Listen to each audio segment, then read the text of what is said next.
Amém. Bom dia, meus irmãos e irmãs. Isso aqui eu não cumprimentei durante o café. Vamos abrir aqui as nossas Bíblias no livro de Gênesis. Nós vamos ler um texto ali no livro de Gênesis, capítulo 16, depois em Êxodo, capítulo 3. Então, primeiramente, Gênesis, capítulo 16.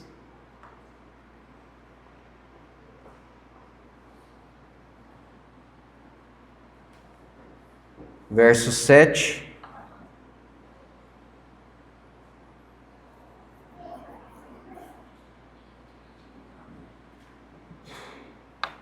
Diz o texto bíblico: E o anjo do Senhor a achou junto a uma fonte de água no deserto, junto à fonte no caminho de Sur.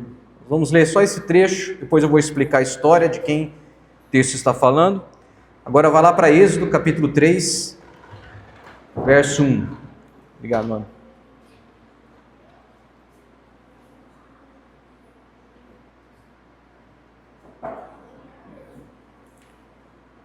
Êxodo, capítulo 3, verso 1. E apacentava Moisés o rebanho de Jetro, seu sogro, sacerdote em Midian, e levou o rebanho atrás do deserto, chegou ao monte de Deus, a Horebe. E apareceu-lhe um anjo do Senhor em uma chama de fogo do meio de uma sarça, e olhou, e eis que a sarça ardia no fogo, e ela não se consumia. E Moisés disse: Agora me virarei para lá, e verei esta grande visão, porque a sarça não se queima. E vendo o Senhor que se virava para ver, bradou Deus a ele do meio da sarça, e disse: Moisés, Moisés. Respondeu ele: Eis-me aqui. E disse: Não te chegues para cá, tira os sapatos dos teus pés, porque o lugar em que tu estás é terra santa. Só até aí também.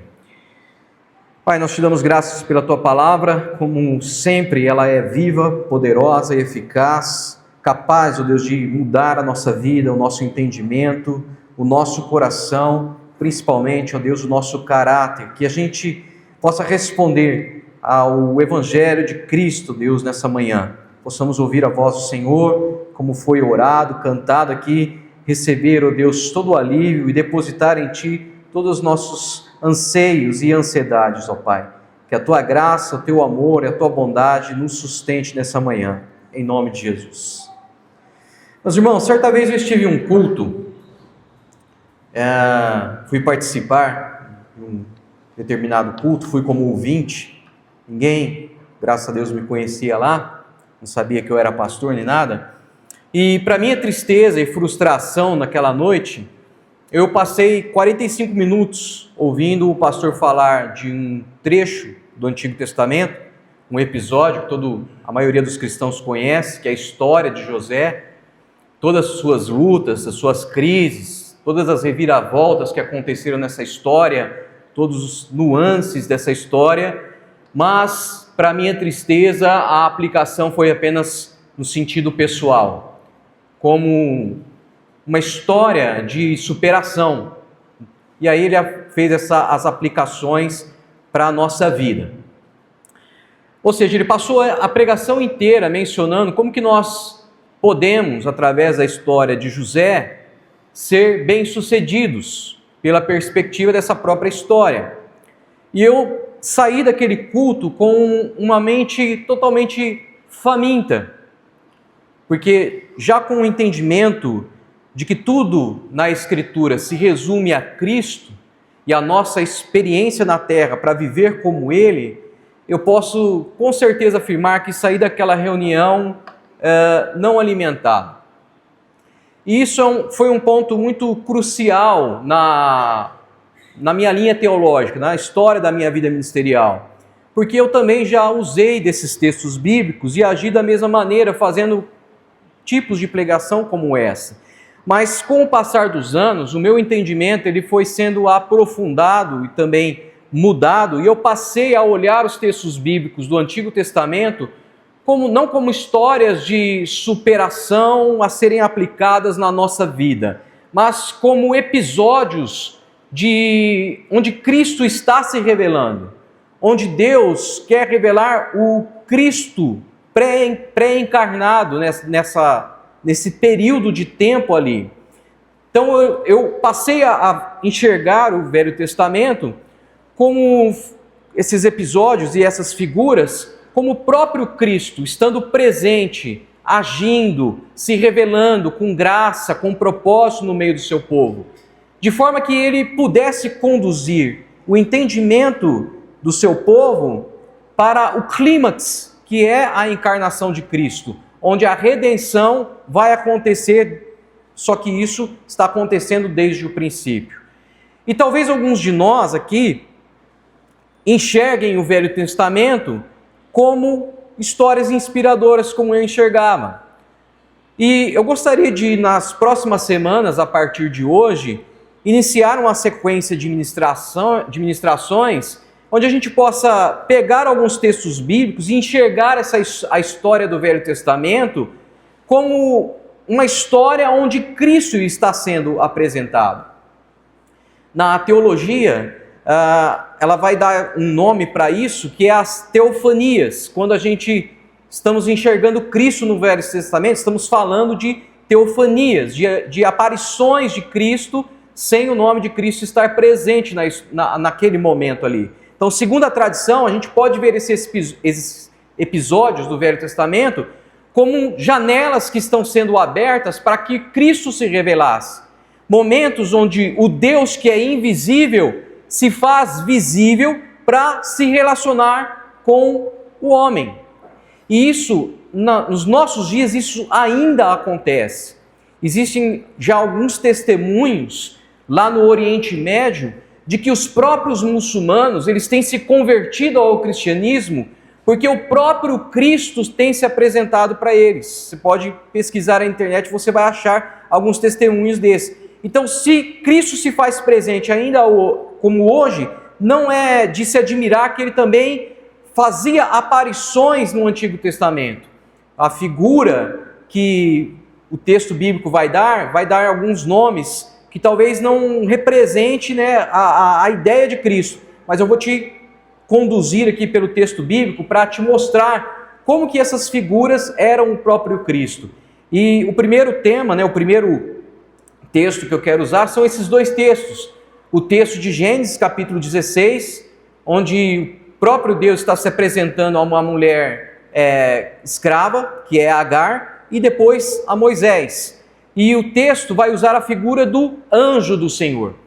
Então ele vai dizer ali para Agar que o anjo do Senhor se apresentou. Para Moisés a mesma coisa, o anjo do Senhor se apresentou.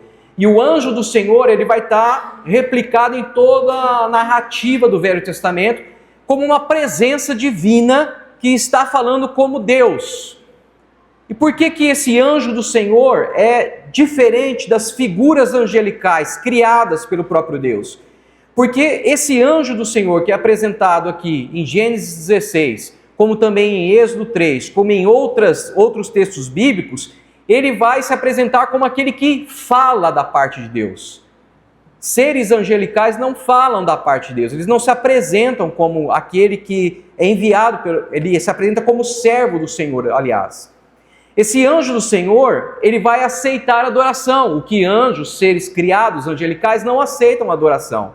Inclusive em Apocalipse tem um texto bíblico onde João está no céu e ele se ajoelha diante do anjo e o anjo diz, não, eu sou conservo teu. Ele não aceita adoração, mostrando que aquele anjo não era o próprio Senhor. Já nesses textos bíblicos que a gente olhou aqui, eles aceitam a adoração.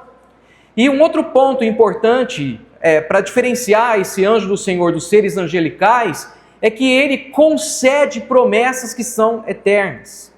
Então a tradição reformada ela vai ver essas manifestações como a presença do próprio Cristo pré-encarnado. Aquele que é descrito por João em João capítulo 1, verso 1, como o Verbo eterno. O Verbo que está na eternidade, que já agia antes de se fazer carne.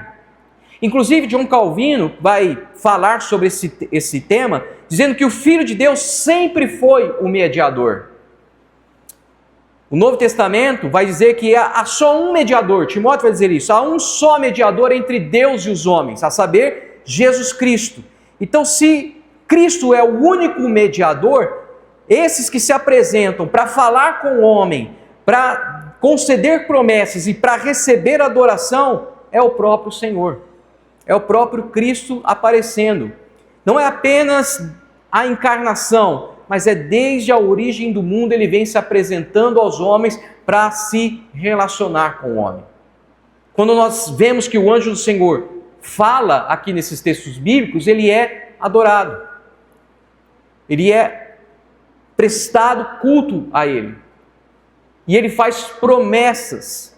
Por isso que podemos afirmar que esse próprio anjo do Senhor nesses textos bíblicos é o próprio Cristo. O próprio Cristo vindo de encontro ao homem, o próprio Cristo falando ao homem, o próprio Cristo sendo adorado e o próprio Cristo concedendo promessas. Quando ele está aqui se apresentando para Agar no deserto e se apresentando para Moisés na sarça, nos textos que a gente acabou de ler, é o mesmo Cristo que um dia estaria manifestado em Belém, na encarnação. O que nós temos nesses textos que nós lemos aqui é a característica de um Deus que sempre se aproxima, de um Deus que está sempre em busca do homem. E esse Deus se aproxima não para destruir o homem, mas para redimi-lo, para restaurá-lo e para dar sentido à sua vida. Nós encontramos dois personagens nesse texto completamente desiludidos, completamente destruídos emocionalmente, inseguros, perdidos na vida, não sabem o que fazer. E aí nós vemos um Deus eterno, glorioso, que vá de encontro a esse ferido, vá de encontro a esse coração quebrado, vá de encontro a essa pessoa emocionalmente em frangalhos. Nós encontramos aqui em Gênesis 16 uma mulher totalmente humilhada. Para você que não sabe a história, Agar era a escrava de Abrão. Abrão recebe uma promessa de que a sua descendência seria multiplicada, de que Deus lhe daria um filho, de que ele seria pai de multidões. Só que a mulher de Abrão era estéril, Sara era estéril. Sara então aconselha o seu marido a se relacionar com Agar, sua escrava, para então conseguir ter a sua posteridade, devido à sua incapacidade de gerar filhos. O problema é que depois que Ismael nasce, que é o filho de Agar, ela passa a desprezar a sua senhora, e por causa desse conflito relacional, Sara pede para que Abraão a mande embora, e é o que Abraão faz. E é aqui, nesse contexto de uma mulher completamente escrava, agora com um filho para cuidar, que Deus resolve encontrar essa mulher no meio de um deserto. E o mais impressionante disso tudo é que esse anjo, que é o próprio Cristo aqui agora, simbolizando a busca pelo pecador, a chama pelo nome, a consola e lhe dá uma promessa. Meu irmão e minha irmã, se hoje você se encontra, como nós cantamos aqui, como o pastor Levi orou, ansioso, aflito, em frangalhos, eu quero dizer para você nessa manhã, Deus é o Deus que te enxerga, e é o Deus que vai em busca de você, e te conhece pelo nome, e tem o poder para te curar e para te dar promessas, para te dar destino. O segundo texto que nós lemos vai acontecer séculos depois, com Moisés.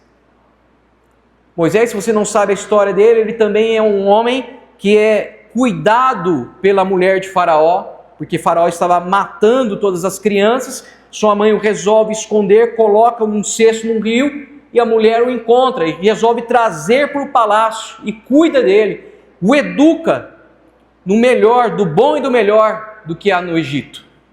Porém, Moisés, com aquela crise de identidade, porque ele não é nem egípcio, também está fora dos hebreus, está fora ali do seu povo, da sua família. Ao tentar defender os hebreus, mata um egípcio e foge. E vai e se relaciona com uma mulher no deserto, casa-se com ela e está lá no deserto pastoreando ovelhas, completamente perdido. Quando vê a sarça que está ali queimando e não se consumindo, ouve o anjo do Senhor falar com ele e lhe revelar o próprio nome de Deus. Essas narrativas, meus irmãos, pertencem a dois momentos de crise, de dois personagens em crise. Uma mulher que foi usada e, após ser usada, é marginalizada, e um homem inseguro, completamente perdido na sua própria identidade devido ao seu passado. Em ambos os casos, Deus resolve ir atrás deles. Deus resolve encontrá-los no deserto. Não é num culto, não é num palácio, não é num templo, é no maior momento de dificuldade emocional em que eles estão passando, onde a fraqueza humana dá lugar para o encontro da presença divina. Aliás, a narrativa bíblica ela está cheia de casos assim. Cheio de casos onde a glória de Deus se manifesta na aridez, se manifesta na sequidão, no lugar mais improvável, Cristo se apresenta. Nós não podemos negar aqui que esses dois episódios, ele vai trazer para nós uma pedagogia da revelação divina, onde Deus ele vai educar o seu povo pela presença do Verbo eterno. Presença que vai se manifestar nesses tipos de figuras e aparições. O primeiro hoje é o anjo do Senhor, nós vamos falar sobre outros nas semanas seguintes. Mas essas presenças, essas figuras, essas preparações aqui, é para preparar o entendimento para aquilo que haveria de acontecer, a encarnação, a plenitude da glória, conforme Paulo descreve em Efésios. E a primeira coisa que a gente pode aprender sobre essa pedagogia de Deus, que ela não muda, inclusive, que ela acredito que Deus continua usando essa pedagogia para nós, Deus nos alcança, e à medida que a gente vai alcançando o entendimento da Escritura, ele vai se revelando de várias formas também. A primeira coisa que a gente apresenta aqui é que o Senhor fala como Deus. E quando ele fala, é o próprio Cristo falando. A gente consegue afirmar que esse anjo do Senhor descrito aqui não é apenas um mensageiro comum, mas uma manifestação pessoal, justamente porque ele concede promessas que nenhum anjo concedeu. Ele vai falar para Agar: multiplicarei a tua descendência. Nenhum anjo consegue cumprir tal promessa. O anjo aqui é chamado assim para trazer um princípio de entendimento sobre o próprio Cristo. Deus está aqui educando o seu povo para a plenitude do que ainda havia de vir, que era Cristo. Porque a compreensão humana não é capaz de entender por completo se Deus se revelar por completo. Por isso que Deus vai se revelando por camadas. O homem não consegue enxergar Deus como alguém que se aproxima dele. Talvez aqui nessa manhã, alguns de vocês podem estar com esse mesmo entendimento, podem estar com essa mesma dificuldade. É por isso que nós sempre temos que reforçar esse conceito, devido às nossas fraquezas, à nossa incapacidade de perceber que Deus quer se aproximar de nós. Porque a gente olha para nós, a gente olha para o nosso coração, a gente olha para a nossa pecaminosidade e a gente imagina um Deus irado no seu trono, pronto a nos punir. Mas o texto bíblico está aqui nos mostrando que esse Deus, o nosso Deus, o Deus da Bíblia, o Cristo encarnado, é um Deus que vem para redimir primeiramente. É um Deus que vem para se aproximar primeiramente. É um Deus que vem para falar conosco, que vem para se aproximar do nosso coração, que vem para trazer a mensagem de graça, de amor e de verdade do Pai, ainda que Ele seja um Deus justo, ainda que Ele seja um Deus que governa. Por isso que Timóteo deixa claro que Cristo é o único mediador. Se Ele é o único, Ele é desde a eternidade. É Cristo que vem até Agar, é Cristo que vem até Moisés e revela todo o plano de redenção entre Deus e os homens, que irá passar por ele um dia. Tem um teólogo chamado Herman Bavinck, ele vai reforçar essa ideia, dizendo que todas as teofanias, elas são cristofânicas, ou seja, é o próprio Cristo se apresentando. Um Deus invisível nunca se revela a não ser pelo Filho. Essa fundamentação é tão importante para nós, meus irmãos, pelo fato que a gente está vivendo num mundo de muito ruído espiritual. Foi falado isso aqui também na oração, onde há centenas de milhares de pessoas. Com a popularização da internet, então, isso tomou um lugar exponencial na nossa vida. Milhares de pessoas que têm falado em nome de Deus. E é triste, inclusive, que alguns têm perdido a esperança e a fé, porque estão ouvindo esses que estão falando em nome de Deus, e estão atribuindo a voz do Senhor a esses que estão falando em nome de Deus, e estão se frustrando por causa das falsas promessas em nome de Deus. Se Deus se revela a não ser por meio do seu Filho, cada um de nós só podemos atribuir a voz de Deus a alguém quando esse passa a falar por meio de Cristo através da Escritura. A Escritura ainda é o nível mais alto da boca de Deus. Deus não vai falar algo que contraria a sua própria palavra. Deus não vai falar algo que distorce a sua própria palavra. Ele é o padrão da revelação. Tudo que não ecoa graça, verdade e principalmente glória a Cristo deve ser rejeitado por qualquer cristão. O Senhor fala, e o Senhor fala por quem? Por meio de Cristo. E onde Cristo está revelado? Na Escritura. Qualquer coisa que foge disso deve ser abominado por nós. Inclusive Paulo vai dizer isso. Maldito aquele que prega outro evangelho. Lutero, que é inflamado por esse despertar da palavra, ele vai dizer, ainda que faça chover milagres, se não estiver na Escritura, deve ser rejeitado. Porque a voz de Cristo, ela se revela em graça, verdade e glória ao seu nome. Então Deus vai chegar até você, vai falar com você. O primeiro ponto de revelação é quando Ele chega até você por meio da Escritura. A palavra queima no seu coração. A palavra muda o seu entendimento. O Evangelho te confronta, te faz cair de joelhos, mas ao mesmo tempo te dá esperança, te dá fé, te dá futuro, te dá destino. É isso que Deus faz aqui com Moisés e com Agar.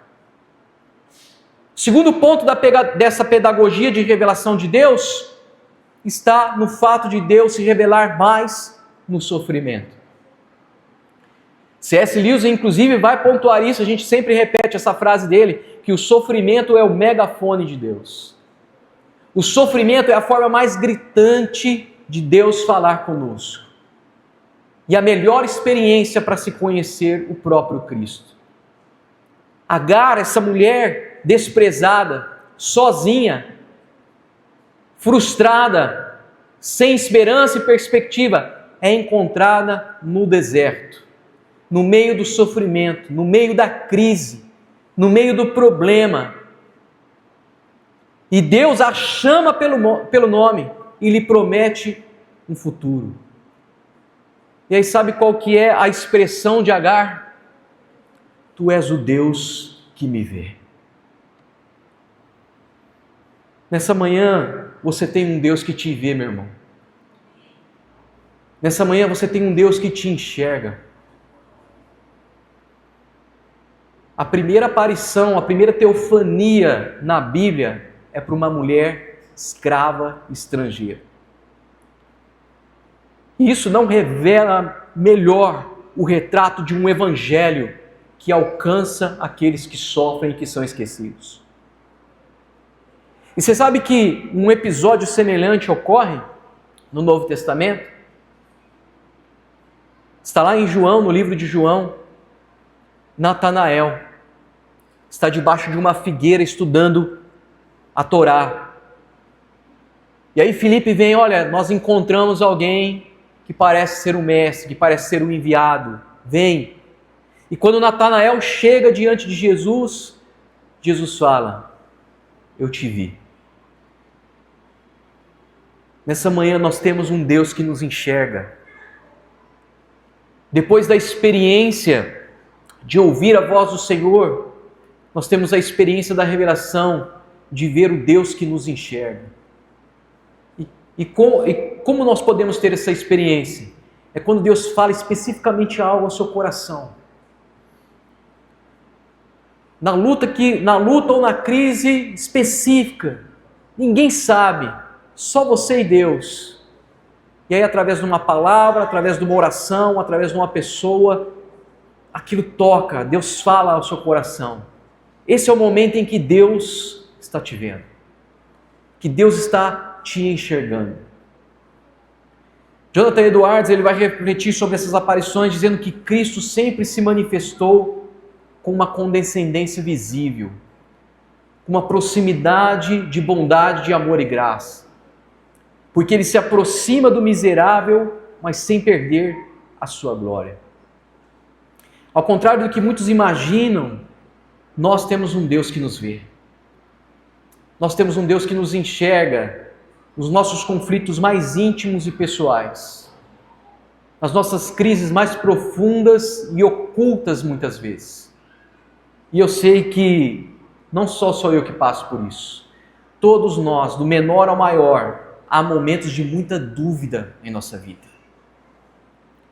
Há momentos em que parece que o inferno inteiro está sobre a nossa mente, tentando competir para nos fazer descrer do Evangelho, da vida por graça, do perdão que Deus nos concedeu em Cristo. Há muitos momentos que parece que Deus não nos vê, não é mesmo, meus irmãos? Há muitos momentos que parece que Deus não nos ouve, que parece que Deus não está nos enxergando, que Deus não está atento. Mas nessa manhã eu quero ter a convicção de dizer para você que Deus está te enxergando nos seus momentos mais privados. Mesmo quando você, como Agar, parece estar sozinha. Mesmo você, como Moisés, parece estar lá no seu dia a dia, trabalhando, fazendo as coisas que são comuns da vida. Deus está te vendo. Esse episódio aqui, ele vai antecipar a encarnação de Cristo. Porque nós temos aqui o prenúncio de um Deus que desce até aquele que ninguém vê. Muitas pessoas vão passar pela sua vida. Muitas pessoas, inclusive, vão desprezar você. Muitos vão dizer que são seus amigos, que são seus parceiros, que são seus irmãos na fé, inclusive. Mas vão te abandonar. Mas nessa manhã eu quero te dizer, nós temos um Deus que nos vê. Um Deus que se aproxima, um Deus que toma a iniciativa para ir de encontro ao coração quebrado. Séculos depois, nós temos Cristo, como nós cantamos aqui, que encontra uma mulher também esquecida, uma mulher desprezada na sua sociedade, uma mulher que está procurando alívio para a sua alma. João 4 relata a sua história. Nós cantamos aqui. O Deus que encontrou Agar no meio do deserto é o Deus que encontra a mulher samaritana também no meio do deserto. Para quê, meus irmãos? Para revelar graça nos momentos mais angustiantes da nossa vida. Nos momentos que nos sentimos os mais desprezados pelas pessoas. Deus nos enxerga e vai ao nosso encontro. O mesmo Cristo que encontra Agar, o mesmo Cristo que encontra a mulher samaritana, o mesmo Cristo que viu Moisés, o mesmo Cristo que viu Natanael, quer nos encontrar nessa manhã. Encontrar corações que estão cansados, que estão feridos, para revelar a sua graça e para mostrar que para Deus não há fronteiras. Não há fronteiras éticas, sociais e de tempo. Deus sempre quer nos encontrar, porque Ele nos enxerga. Na vida cristã, o deserto é o lugar onde Deus está nos vendo.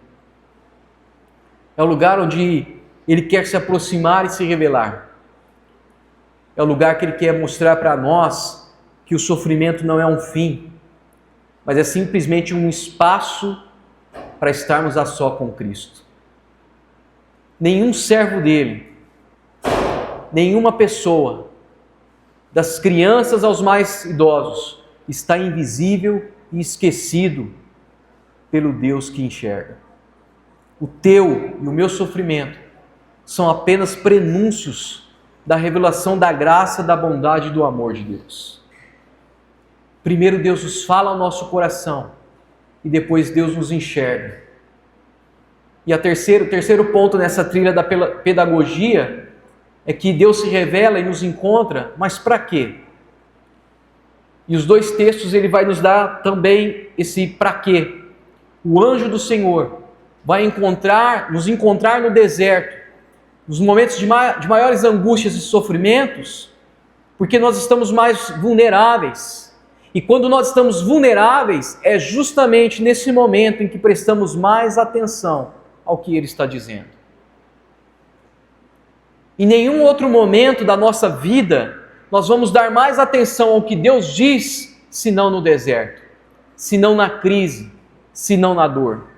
Pergunte para qualquer pessoa que teve uma experiência com Deus profunda nos seus sentimentos.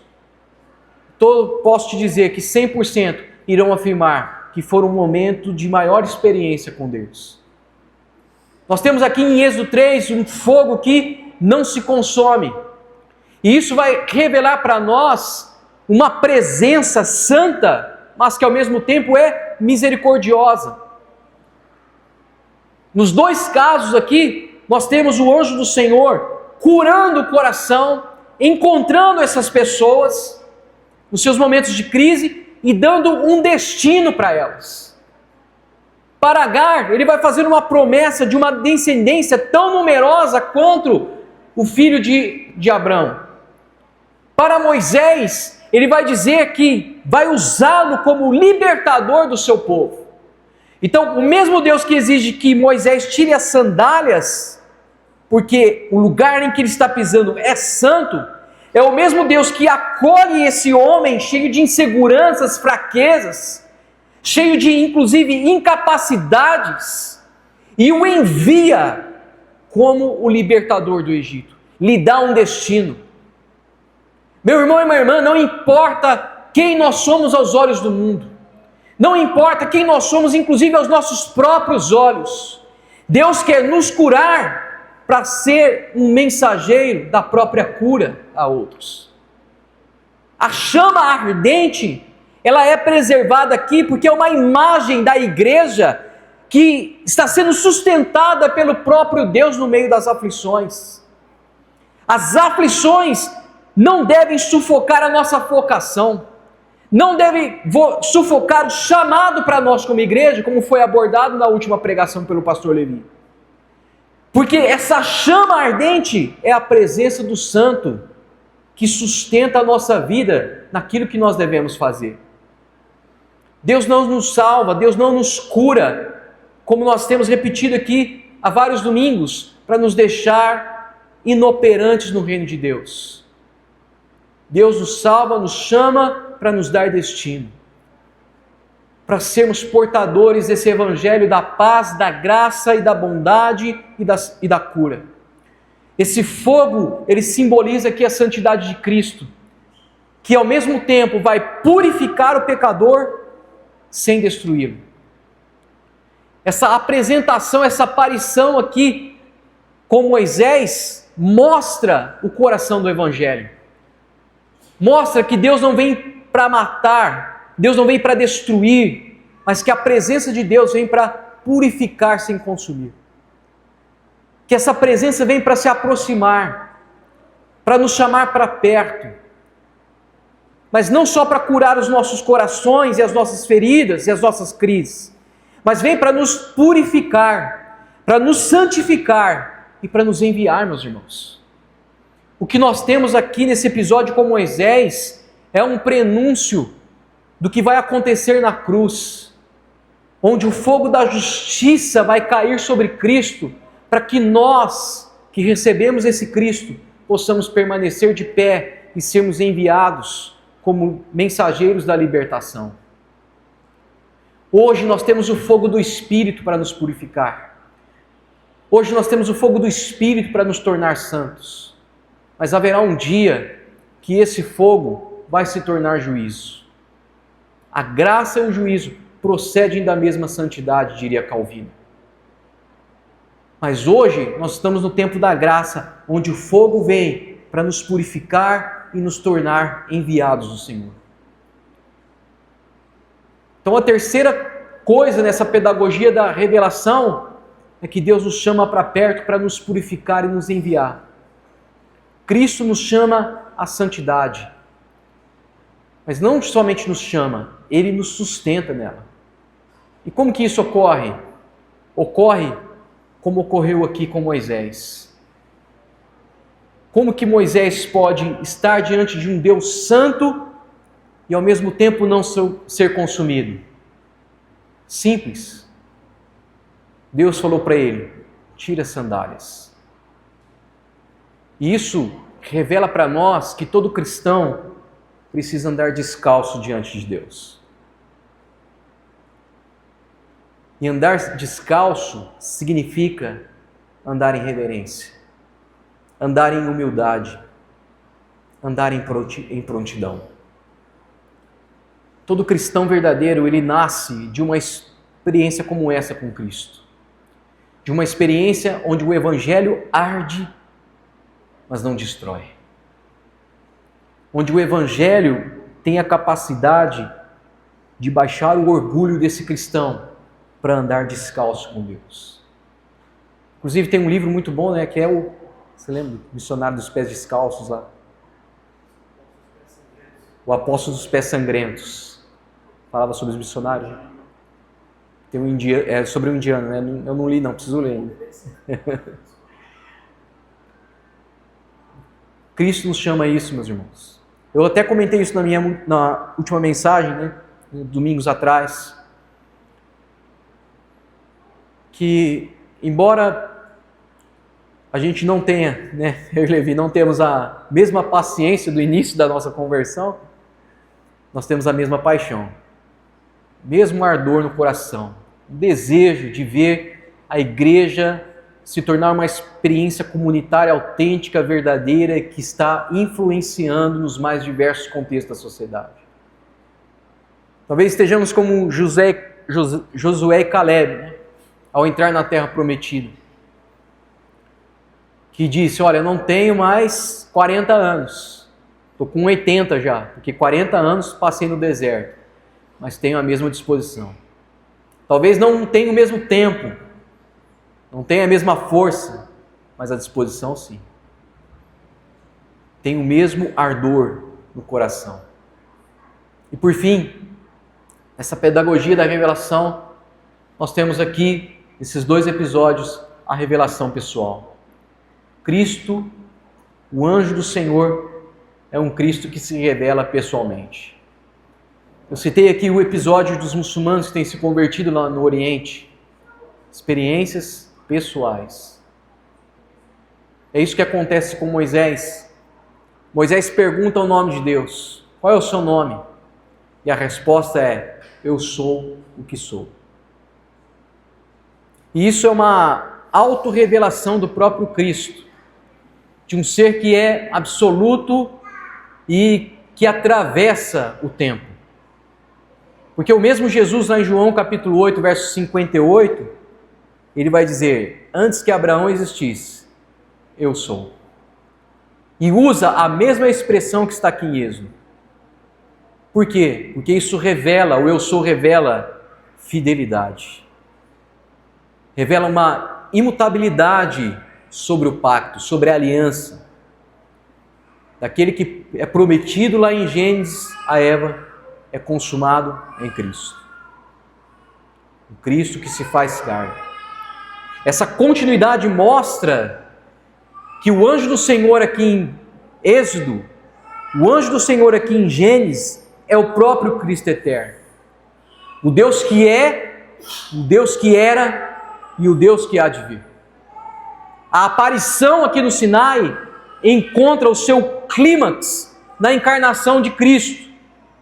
O fogo que ardia ali na sarça com Moisés, agora pode ser experimentado dentro do nosso coração, com graça e com verdade. E mais do que isso, não pode ser somente experimentado, mas pode passar a viver dentro de todo aquele que crê. Porque esse é o Deus que não muda. Esse é o Deus que nele não há nem sombra de variação.